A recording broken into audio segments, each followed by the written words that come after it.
नमस्कार मित्रों, एक बार फिर से आपका स्वागत है पोल खोल की एक नई श्रृंखला में। दोस्तों, लोकसभा चुनावों की तारीखों का ऐलान हो चुका है, लेकिन लोगों का मानना है कि विपक्ष या पक्ष दोनों की ही तरफ से कोई जोश नज़र नहीं आ रहा है।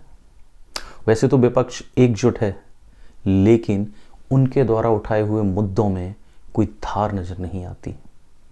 हर चुनावी विश्लेषक भाजपा की तीसरी जीत का ऐलान कर चुका है, और अगर जनता के बीच में जाएं तो वहाँ से भी वैसे ही सिग्नल आ रहे हैं।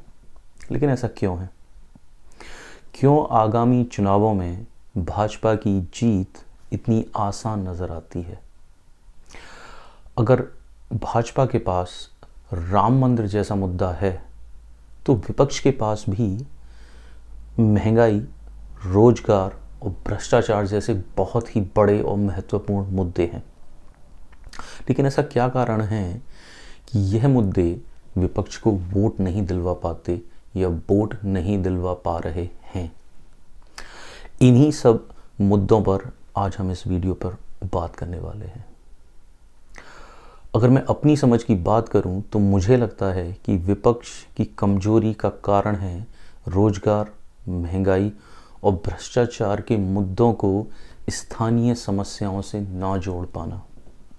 जैसे बात भ्रष्टाचार की करते हैं और उदाहरण लेते हैं उत्तर प्रदेश की योगी सरकार का। आप उत्तर प्रदेश के किसी भी सरकारी विभाग में किसी भी काम के लिए आप चले जाइए। वैसे तो मोदी जी कहते हैं कि ना तो खाऊंगा और ना खाने दूंगा, और आप देखिए कि उन्होंने अरविंद केजरीवाल जी जैसे, हेमंत सोरेन जी जैसे मुख्यमंत्रियों को भ्रष्टाचार के आरोप में ईडी के द्वारा उनको गिरफ्तार किया हुआ है, जो कि एक संकेत है कि मोदी सरकार भ्रष्टाचार के खिलाफ एक लड़ाई लड़ रही है। किंतु अगर आप उत्तर प्रदेश के सरकारी विभागों में किसी काम के लिए जाइएगा तो पाइएगा कि बिना रिश्वत दिए कोई भी काम आप वहाँ पे नहीं करवा सकते हैं। अगर आप किसी तरह से बिना पैसे के वहाँ आप काम करवा पा रहे हैं तो समझ लीजिए कि आप शायद भाजपा के कार्यकर्ता हैं या भाजपा के विधायक और सांसद के बहुत ही करीबी हैं। लेकिन समाजवादी पार्टी और बहुजन समाज पार्टी इस स्थानीय स्तर के भ्रष्टाचार को एक मुद्दा क्यों नहीं बना पाते, क्यों नहीं बना रहे हैं?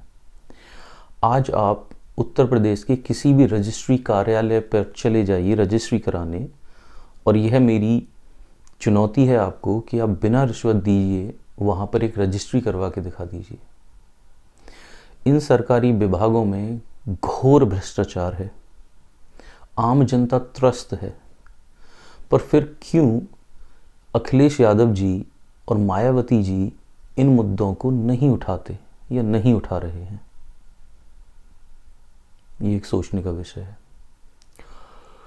शायद उसका एक कारण भी है कि अगर ये मुद्दा ये दोनों पूर्व मुख्यमंत्री अखिलेश जी और मायावती जी उठाएं तो उठाएं कैसे? क्योंकि जब इनकी सरकारें उत्तर प्रदेश में थीं तब भी इन कार्यालयों में इन्हीं तरह का भ्रष्टाचार था। ये कोई नया नहीं है। अगर इस मुद्दे को अन्य नेता जैसे तेजस्वी यादव जी या ममता बनर्जी उठाएं तो उठाएं कैसे? जब तेजस्वी जी बिहार में उप मुख्यमंत्री रहते हैं या थे, तब भी बिहार के सरकारी कार्यालयों में काम रिश्वत देकर ही हो रहा था। बंगाल में आज भी सरकारी कार्यालयों में काम रिश्वत देकर ही होता है। तो आखिर कैसे ये विपक्ष के नेता सीधे जनता से जुड़े हुए भ्रष्टाचार के मुद्दों को उठाएं, जबकि उनके शासनकाल में भ्रष्टाचार खूब फलता फूलता है? जहां भी विपक्ष की सरकारें हैं, आप कांग्रेस की सरकारों का उदाहरण ले सकते हैं, या आप आम आदमी पार्टी की दिल्ली और पंजाब की सरकारों का उदाहरण लेते हैं। ये तो आम बात है। आम आदमी सरकारी विभागों में बिना पैसा दिए, बिना रिश्वत दिए काम करवा ही नहीं पाता। तो ये शायद मुझे लगता है कि ऐसे कारण हैं जहाँ पे भ्रष्टाचार का वो भीभत्स दृश्य जो आम आदमी को सीधे सीधे प्रभावित करता है, जो भाजपा की सरकारों में हो रहा है, किंतु विपक्ष या विपक्ष की जो सरकारें अभी चल रही हैं वो इन मुद्दों को नहीं उठा पाएंगे या नहीं उठा पा रहे हैं। कारण साफ है।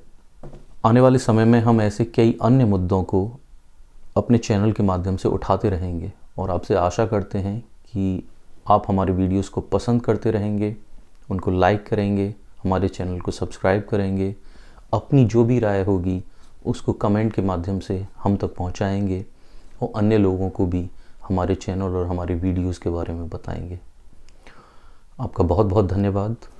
नमस्कार।